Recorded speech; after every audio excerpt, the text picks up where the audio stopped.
भाग्य उजळलं म्हणजे काय? अवघी चिंता ही वारली. वारली म्हणजे जळून खाक झाली.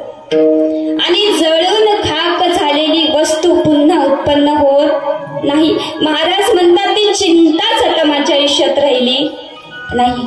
महाराज तुमचं भाग्य उजळलं म्हणता, चिंता नाहीशी झाली, पण त्याच्यामुळे तुम्हाला काय लाभ झाला? तर महाराज म्हणतात मला संतांचं दर्शन झालं. संत दर्शनी हा लाभ.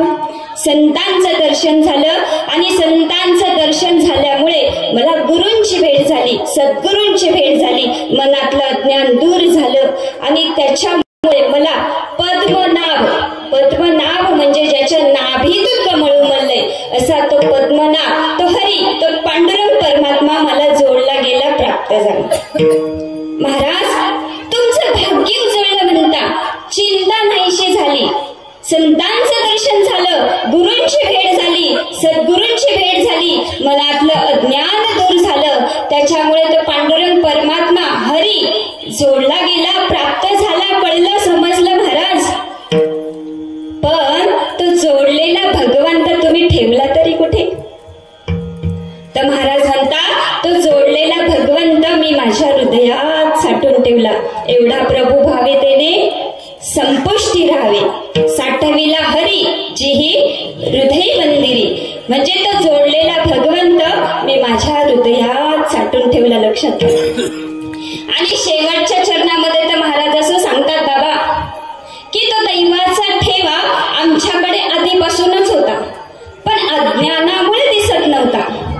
पण जेव्हा मला गुरूंची भेट झाली, सद्गुरूंची भेट झाली, मनातलं अज्ञान दूर झालं आणि तो दैवाचा ठेवा आम्हाला आमच्या पूर्वजांच्या पुण्याईने सहज प्राप्त झाला. तुका मने होता ठेवा, तो या भावा सापडला. पण आजी मला एका प्रश्नाचं उत्तर द्या. सापडला हा शब्द कधी समोर येतो? प्रश्न की नाही?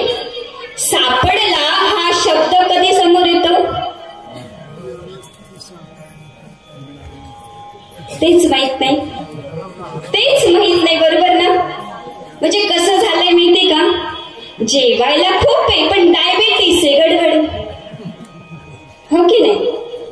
मग सापडला हा शब्द कधी समोर येतो? जेव्हा आपल्या जवळची एखादी वस्तू हरवलेली असेल आणि हरवल्याच्या नंतर ती वस्तू जेव्हा महाराज आपल्याला सापडते तेव्हा सापडला हा शब्द समोर येतो की नाही?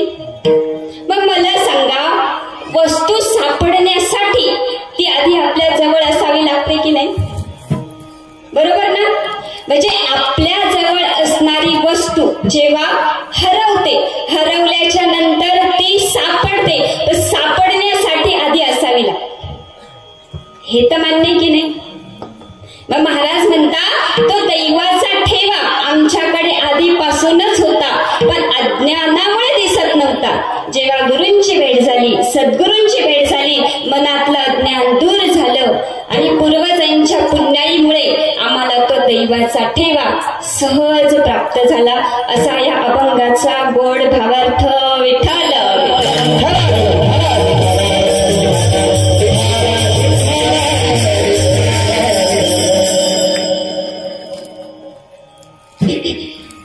चिंतन रूपी सेवेला आरंभ करण्यापूर्वी एक छोटासा परिहार देणं आवश्यक असतं आणि वक्त्याने ते सांगावं हे त्याचं आद्य कर्तव्य.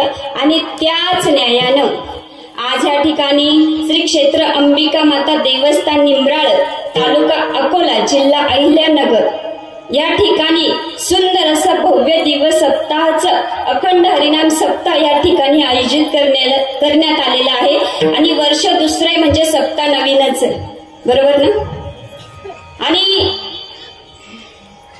याचे मार्गदर्शक आहे हरिभक्तपरायण निवृत्ती महाराज देशमुख आणि हरिभक्तपरायण दीपक महाराज देशमुख यांच्या मार्गदर्शनाखाली प्रभू श्रीरामचंद्रांच्या पद पावन स्पर्शाने पुनीत झालेल्या आपल्या या साधू संतांच्या भूमीमध्ये पांडुरंगाच्या असीम कृपेने, साधू संतांच्या कृपा आशीर्वादाने, नियोजक आयोजक यांच्या सुंदर मार्गदर्शनाखाली भव्य दिवस सुंदर असं सप्ताहाचं आयोजन या ठिकाणी करण्यात आलेले आहे.